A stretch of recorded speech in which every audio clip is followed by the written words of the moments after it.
Hello, I'm Scotty Smith, And I'm Chris Pacitti. and this is Couchside Cinema. Every other weekend, we dive into movies and TV shows, from blockbuster hits to hidden gems. We'll share our takes and maybe even help you discover your next favorite watch. So get comfy, and let's get on with the show. Don Knutts is playing a typesetter, which a typesetter is someone who lays out the words and everything that needs to be pressed on to the newspaper and everything like that. And basically, he gets in this predicament where he wants to be this reporter. He wants to have this big scoop, and he wants everyone to appreciate him because everyone picks on him, and all this stuff. And he gets asked about going into the Simmons mansion, which is where there was a murder-suicide. And he goes into the mansion, and it gets all spooky, scary, and everything like that. Music starts playing. Painting gets a pair of shears shoved into its throat, and there's blood and everything like that coming from its throat, and everything. Very violent when you consider how violent that sounds. But it's it's a goofy comedy and everything, and it's just a grand old time. Chris, what was your take on The Ghost of Mr. Chicken? What was your thing on it? I had honestly never seen it before growing up, so this was a nice, fresh film, and it was a really good movie. It was funny. It was comedy. I had some things I liked about it. I had some things I didn't like about it. But I think overall, for a good, funny family movie, I think it was a really good comedy with Don Knutts. Yeah, I think it's not a perfect film. I even after, because I haven't watched it in quite a while. So coming back to it, I was over here kind of sitting back and going, yeah, there are a few things that I was like, man, like it was pacing issues, and there was some slowdown and stuff like that kind of made me sit back and go, yeah, I could see where the film could be improved on in areas and things like that. All right, do you want to go first or should I go first? I'll go first. All right. So first question. If this movie was a theme park ride, what would it be called? What do you think it'd be called? Oh, for a theme park ride, I think, you could call it the movie title, The Ghost of Mr. Chicken, Ghost Ride or something. I don't know. I think for me, you could either, as you said, you could either title it The Ghost of Mr. Chicken, or you could title it, I don't know what you could title it really. That's that question. That's an interesting question. The Ghost Ride, Don't Be a Chicken. The Ghost Ride, Don't Be a Chicken. Yeah. Don't Be a Chicken. The Ghost Ride. Just use a play on words. Use a play on it. Yeah, I could see something like that happening. I could see something like that going on. Yeah, for sure. I could see something like that. I think we don't have anything really else to say about that one. Really. No. So let me go on to mine. All right, let's see here. What do we got? If you had to describe this movie in one word, what would it be? I would say comical. You took the words right out of my mouth. Yeah, comical would be the word for me, honestly. I would say comical. Another word that comes to mind is creepy. Because as a kid watching it, I remember specifically being kind of creeped out by the music, especially in that scene where he goes up to the organ and everything for the first time, and it starts playing and everything. It's very ominous, very creepy. It's this kind of whole situation, of him, going up there and dealing with it. And the theme, I love the theme to this movie so much. From what I looked up, the same person that did the Addams Family theme song, the original black and white Addams Family theme song, actually did the music for this. Really? I don't think I knew that. So it's pretty interesting. Vic Mizzy or something like that, starts with an M. I forget the last name, but it was. I think the first name is Vic. Hopefully I'm correct. If not, then don't take my word for it. But it is the same person that did the Addams Family theme song. Okay. So it does have that similar vibe to it that I've noticed. That's pretty interesting. I definitely am just like a big fan of the theme. Like anytime I hear it Mm-hmm. playing somewhere, I'm like, oh, it's the Ghost of Mr. Chicken. Like it's a good movie when you can like tell like the theme song. You can tell Mm-hmm. like the theme of it. You can hear it and you can go, oh, I know exactly what movie that is. Well, and the theme of the movie too, with the characters, the setup of the characters and the theme. The characters are very well developed. The cast is with Don Knotts, is very well done, and you have the story arc, the background characters, the setup to the characters is all well. It's a really fun world. It's a fun world, and it's not like it goes back to the old like black and white movies of back in the 40s and 50s, maybe earlier than that, where you didn't have to worry about any of the violence or the gore or anything like that you put in movies nowadays. It is very much done in the style of a comedy, and the storytelling behind it is almost something from masterpiece theater. Yeah, no, it really is. Definitely, I quite find the characters and just like the whole setting like it's very wholesome. It's very Mayberry like, which is funny to say Mm-hmm. because Don Knotts also is in the Andy Griffith Show, and also funny segue, but actually a bunch of the cast members in this movie have made cameos on the Andy Griffith Show. Right. So it's kind of funny because it's like, it has that very Mayberry-esque, like small town, Well, as I showed you, which we have yet to review yet, I need to show you the movie, but the movie The Music Man, the guy who plays the sheriff in The Ghost of Mr. Chicken is actually the mayor in... Yeah, pretty sure that's the mayor. He was the mayor in The Music Man. Yeah, no, and that's a movie I gotta watch as well because I've heard good things about The Music Man. I've just never really seen it. Mm-hmm. I've heard good things about it. Which actor looked like they were having the most fun? I really think, they're all great actors. I think the main actor, I can't think of his name, Don Knotts, looked like he was just loose and creative and having a great time in this. Like he just was able to... I did feel sorry for him because I didn't like how a lot of the people were just taking advantage of him and picking on him. And I like to root for the underdog. Like I that's always been me. But it's his creativity. I think I always think back to his character in this movie is very similar to him playing Barney in the Andy Griffith Show. Yeah, no, I agree with you. I think Don Knotts is having the most fun in this because let's be real, like Don Knotts gets to be like the the big like goofball, of like this whole piece. And so it's one of those deals where he gets to, be exaggerated. He gets to really like play up, mug at the camera, and everything like that. He gets to have like the most fun, right? Just doing this.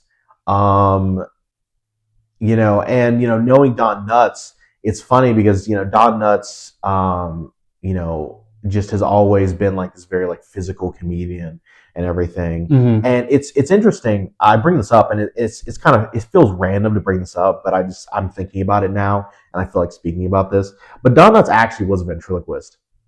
I didn't know that. You didn't know that? Okay, no. So Don Knotts apparently, I saw a documentary, biography on Don Knotts like years ago, and it said that he was a ventriloquist and he had a dummy, and basically like he was starting out in his comedic career and he was doing stuff, and one time when he was on a boat, he basically said screw the puppet and he threw the puppet off the ship.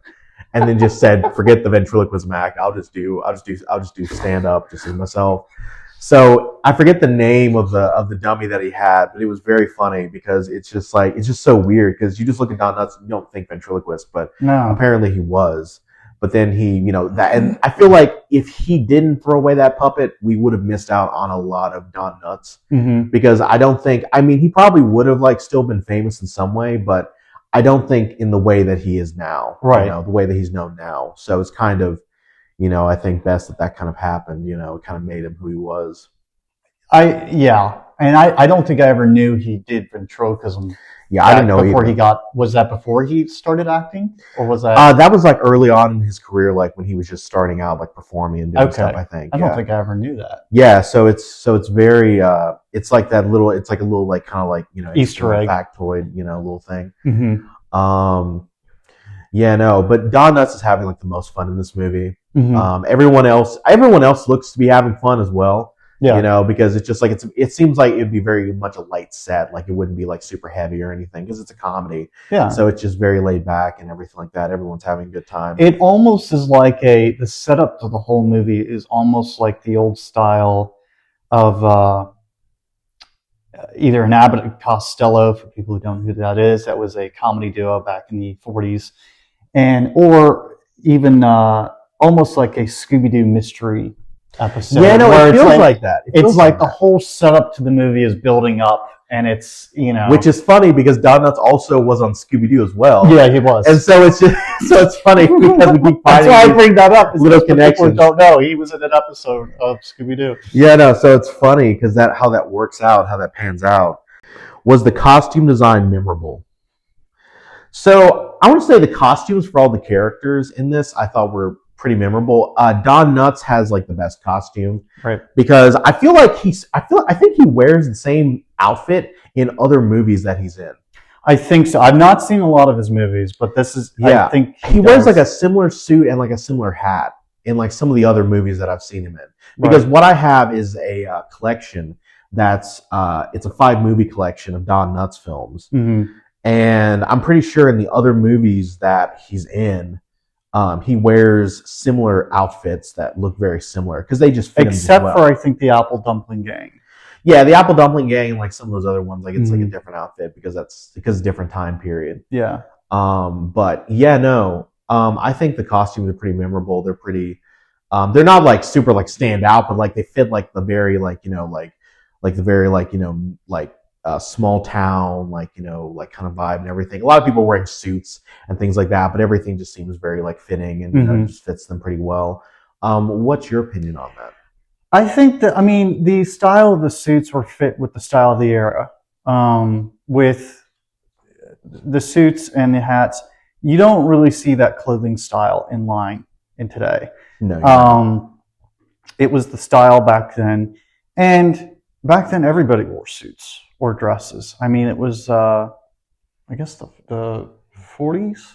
I guess it's the 40s, 40s, 50s. Yeah. I think kind of thing. I forget when the movie came out. I need to honestly just a note to myself. I need to do more research on like these things, and like we both need to do that where we just sit down and we just like put in when the film came out, right? And because I swear I think it came out in the 60s actually. The film came out in the 60s. Okay, so it was the 60s then. It was in the 60s. Yeah, okay. I'm pretty sure it was in the 60s.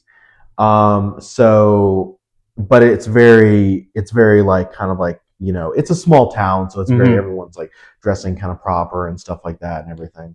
And I think too that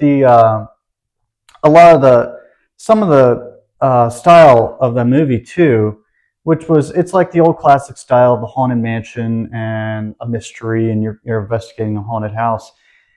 It's very classic. You don't see that in a lot of movies today, but also some of the locations you don't see diners that they have in the movie of like that, where it was very stylish back then, and diners you don't see today.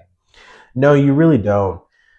Unless you're going to like one of those retro diners, or like you're going to a Waffle House or something like that, or Steak and Shake or something. Steak and Shake, yeah. You really don't see a lot of like retro style like diners or anything like that, or even a town where everybody knows everybody. Yeah, like really, like there are still towns like that, but it's since we have technology and everything, it's like everybody knows everybody, and also everybody outside of that, right? It's not so closed off, and everything. So it's pretty interesting. But yeah, I think the costumes are pretty fun. I honestly got to say, I wish this question arrived with a movie that had like fantasy, Right. had like costumes and everything like that, because then I could say a bit more. But the costumes are kind of, they're basic, but they do their job right. Right. So that's basically what they're fit with the times. They fit with the times, yeah. They fit with the times. They fit with the vibe. Like Don Knutts fit. What he wears, his hat, everything. It really does work. I love his hat. And then the car they drives and everything in the film. I wish I had that car. It's such I a wish nice they car. had made those. They still make those. It's such a nice car. Do you know the type of car that is? I didn't catch the logo, but I think the style looked like either a Cadillac or a maybe a Chevy, one of the early Chevys. Yes, something like that maybe. I'm not it's funny. I've worked on cars, but I don't know like a whole lot of car brands, like especially when we go like old school or like old school. Like I know if something says a Ford, it's a Ford truck. If something says like it's a Chevy, then this that. But if it's like like if someone's like, oh, it's a Skylark from like the 50, I'm like, I don't know, I don't or an Impala maybe, but I think I don't know if they still make Impalas, but yeah. Yeah, I don't know, but this is why we talk about movies. We don't talk about cars. Yeah, I know we're talking about the movie, but but this is why we don't talk about cars. Yeah, because we both are like over here, just like we know like basic kind of stuff, but like that's about it. But moving on to your next question. So my next question would be, what if every role in the movie was played by Nicolas Cage? Sorry, I can't believe you got another one. For those who don't know, on our last episode, Scotty was intent on asking me a Nicolas Cage question. And I don't dislike Nicolas Cage, but let's just say I've seen too much of him, and he likes to ask me these questions.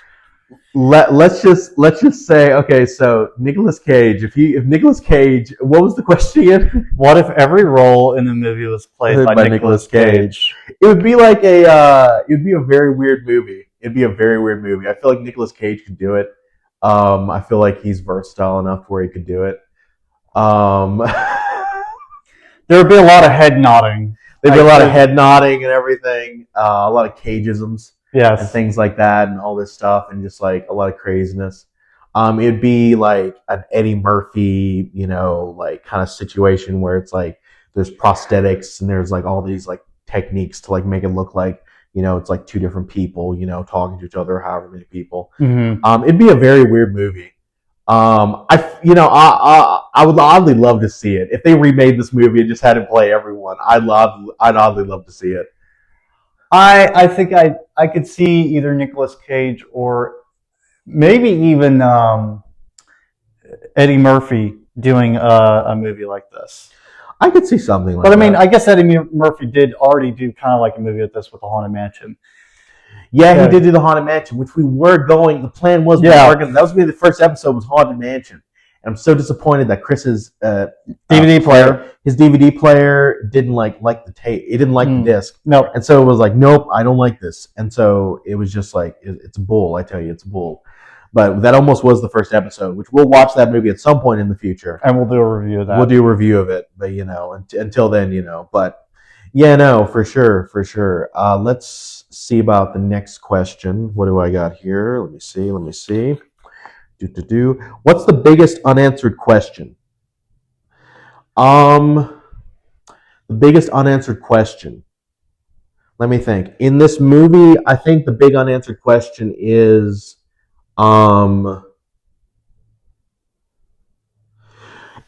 the movie, spoiler alert for the ending, but the film ends with Don Knutts' character getting married. And everything like that to a younger woman, actually. Don Knutts, I actually looked up as we were watching the movie. I was curious. I was like, how old was Don Knutts when this movie came out? And apparently he was like 40. He was like 40, 42. And the girl who he marries in the movie, she's like she's 30. So oh wow. Okay, so 10-year difference. So there's a 10-year difference. So it's not insane. It's not insane. It's not crazy. But I mean, he looks exceptionally young. He does. For this movie. He does. He really does. But I think the unanswered question is whether or not, I guess, there is a ghost I mean, we do get an answer at the end of the film where the piano starts playing at the wedding and everything, and then it's playing by itself and starts playing the music that the Simmons mansion like ghost would like play and everything supposedly. Well, the first thought I had with that is when I saw it playing by itself was they had, and I don't even know if they still make pianos like this, probably not, but back in the day they had upright pianos, and there was a kind of like a tuning fork where it was like a music box where you could wind it up and it would play on its own. And to that effect, people could use those type of pianos for movies like this, where like, oh, the piano's haunted. You know, it could play. It's playing music on its own. All you had to do was wind it up. Yeah, exactly. Like a music box, and it would just start playing. Exactly. Yeah. So it kind of makes me wonder if the ghost is real or if it's another like kind of like thing. I think at the end of the movie, they're kind of like, for the comedy of it, they're like saying, hey, the ghost is actually real, wink, wink, nudge. Right. But, we never really get like an answer at the end if there's an actual ghost or not. I think it's left open to interpretation. It's left open to interpretation, I think, which I think it's basically just, they were like, hey, when they wrote the script for this, they were like, hey, we're just going to have it play at the end, just to give the audience one little, kind of like, ooh, spooky, kind of thing. I do like how when it started playing, though, everybody's heads started turning to look back at the piano. Yeah, everyone's looking, and the gardener, who was the one who was like, who had done the one night when Donna stayed in the house and everything, he was the one who was like pulling the strings, right, and doing stuff. I love how he's also there as well, so for a fact he's not the one who's doing it. Right. So it's interesting to see that for sure. So yeah, for me, I think that's the one like, unanswered question, really, if like there is a ghost or not. I think the movie suggests there is, but we don't really 100% get a full answer for that. So that's what I'm going to say, at least, because I can't think of any other like thing. And you would, I guess, agree on the same point. Like, right. I guess, yeah. All right. What, or would you have guessed the ending from the first 10 minutes? Probably not. No.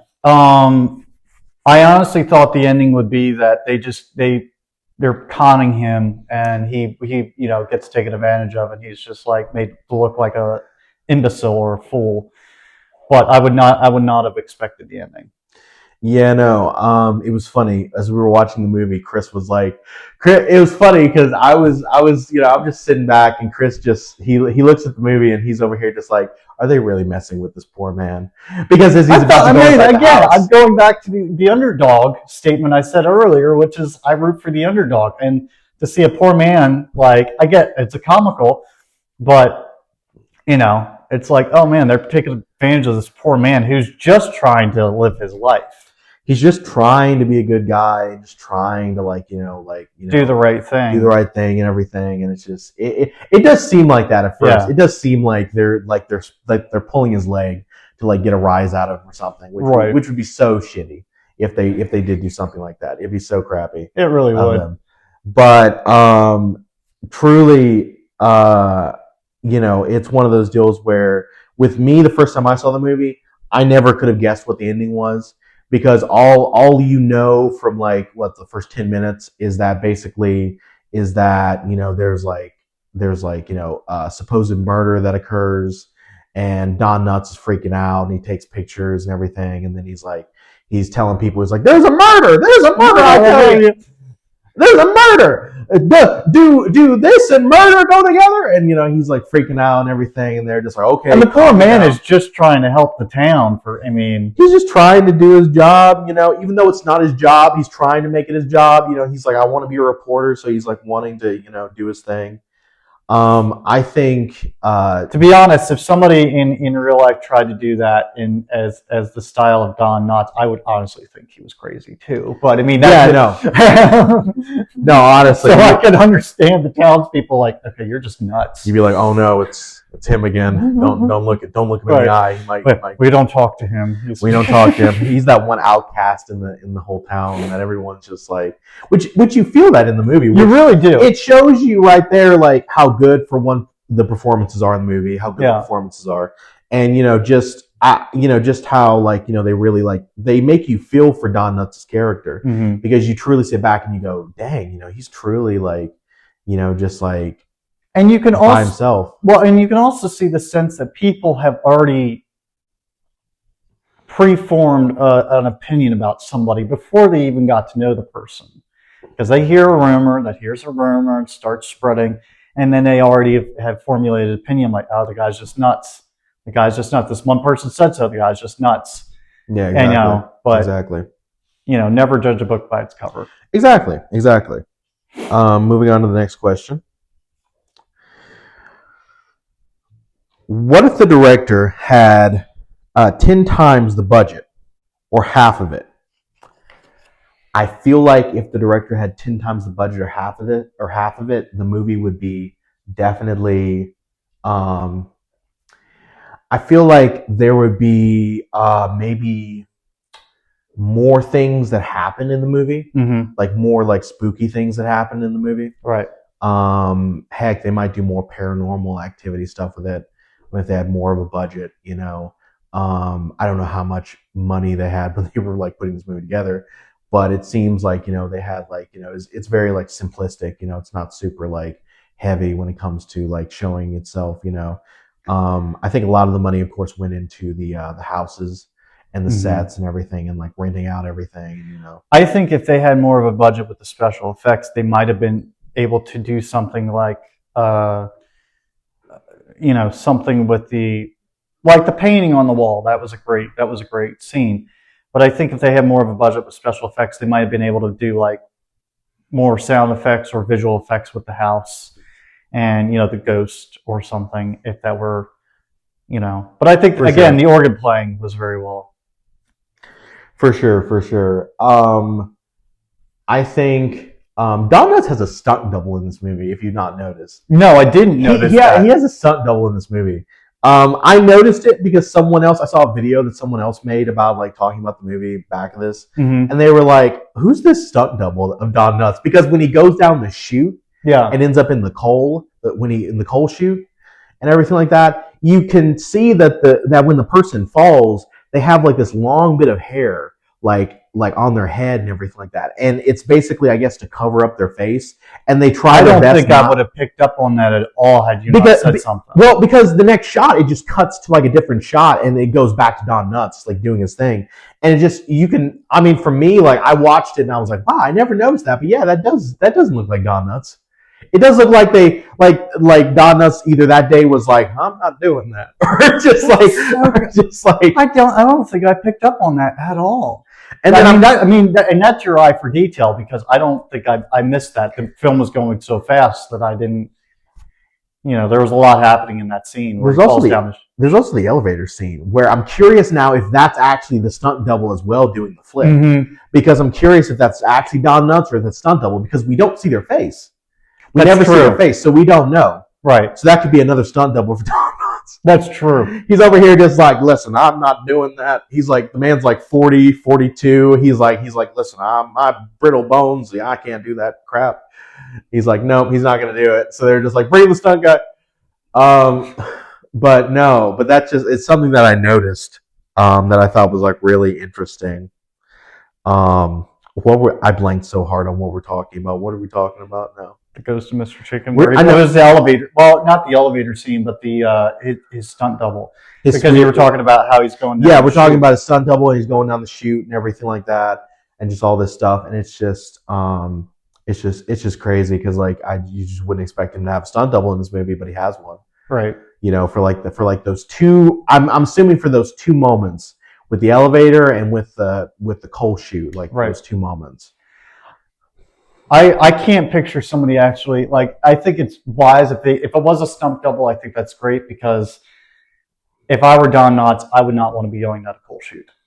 Yeah, no, that just doesn't seem fun. A lot of these movies of Don Knutts that I've seen, because I've watched all 5 movies from the collection. A lot of them have him being someone who always there's a love interest and there's always something, which I've noticed that's a through line that all the movies have, is that he has to have a love interest.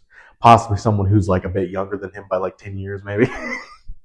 I don't know why. It's just something for some reason that they just like did in some of these movies, like The Incredible Mr. Limpet, which is a movie that I got to show you at some point because you've not. I don't think I've heard of that one. You've never heard of The Incredible Mr. Limpet? No. So it's a movie where he turns into a fish, and it becomes an animated, like live action hybrid. Okay. And it's very interesting. It's weird. It's weird, but it's funny. It's great. It's so bizarre. There's actually another interesting factoid about that. They almost made a remake of that with Jim Carrey. I'm kind of glad they didn't.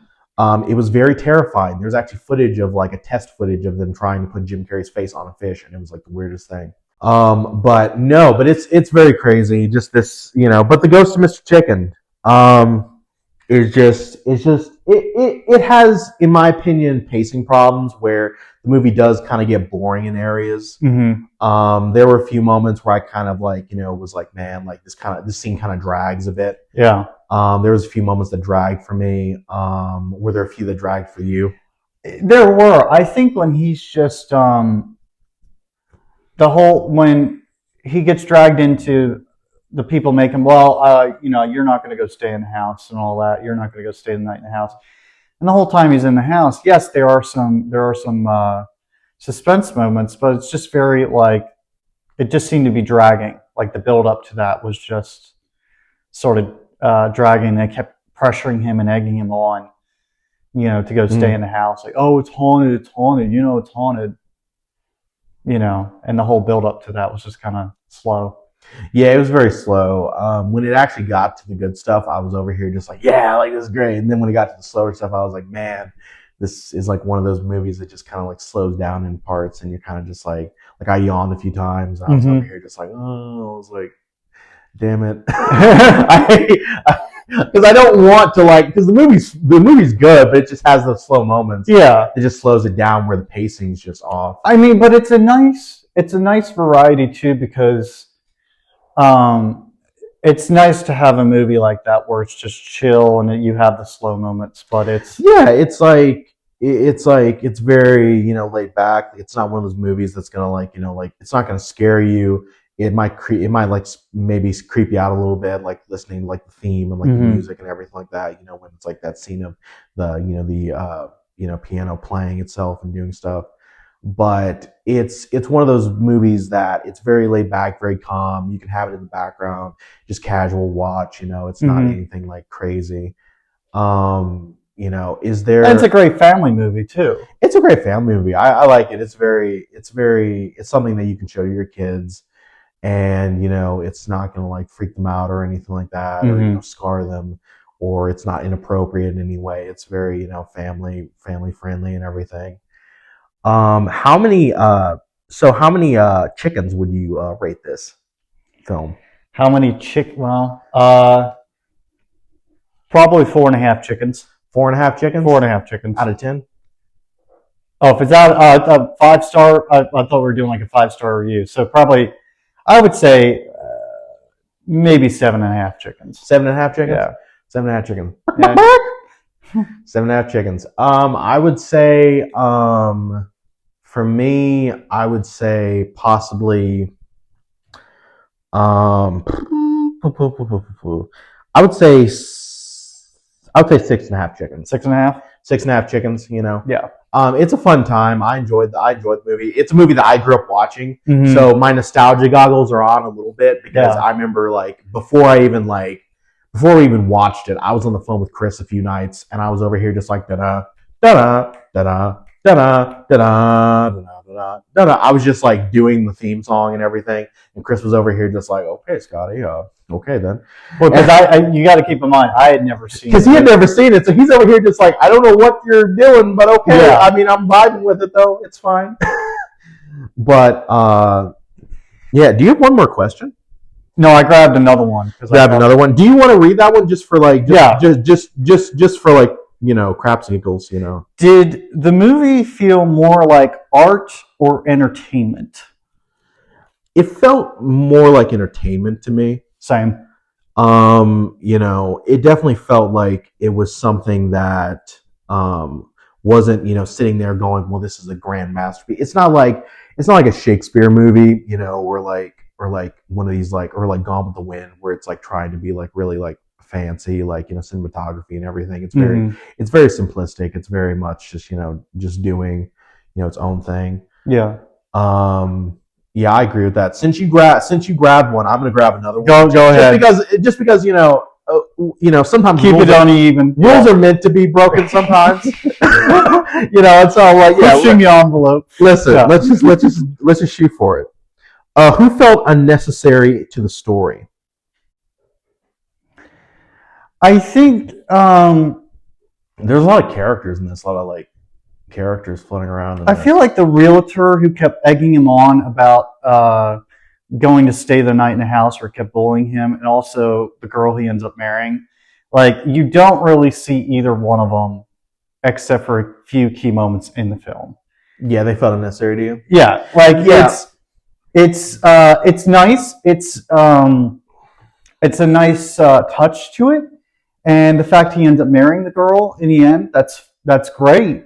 But in the storytelling, it really had nothing to do with the plot. Yeah, no, let's be real here. She doesn't really have much of a personality. No, she doesn't. She's just kind of like, which the actress who plays her, I forget her name, but she's actually like, she's an actress and a model and everything like that.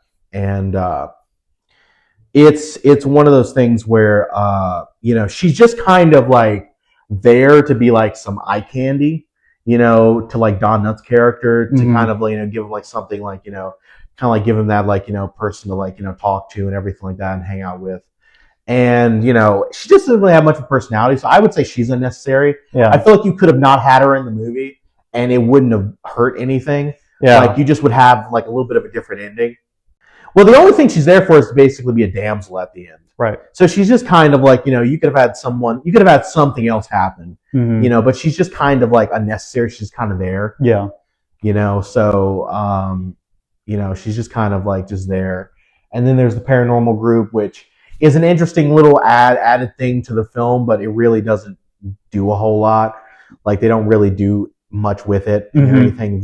It's kind of there as like a joke, to be like, oh, there's this paranormal group in this small town that's like, it's like investigating, stuff and everything like that. Is there any other things that you would like to say about The Ghost of Mr. Chicken, Chris? It's a great, I think for the first time watching this, I think it's a great movie you could watch with the family and your kids. I would watch it again. It was a nice, enjoyable movie, I think. Yeah, I think the same thing. I think it's a very enjoyable film. You gave it 7.5 chickens. Yep. I gave it 6.5 chickens. So I think Chris... Can't put the egg before the chicken. Yeah, exactly. It's what came first, chicken or the egg. What a crazy riddle. But I think, Chris, it's time for us to say our goodbyes and everything. Well, thanks for hanging out with us on the Couchside Cinema. I'm Chris Pacitti. And I'm Scotty Smith. We'll be back every other weekend with more movies, more shows, and more great conversations. If you enjoyed the episode, don't forget to like, subscribe, and share with a fellow film or TV fan. Until next time, stay comfy, stay watching, and we'll see you on the couch.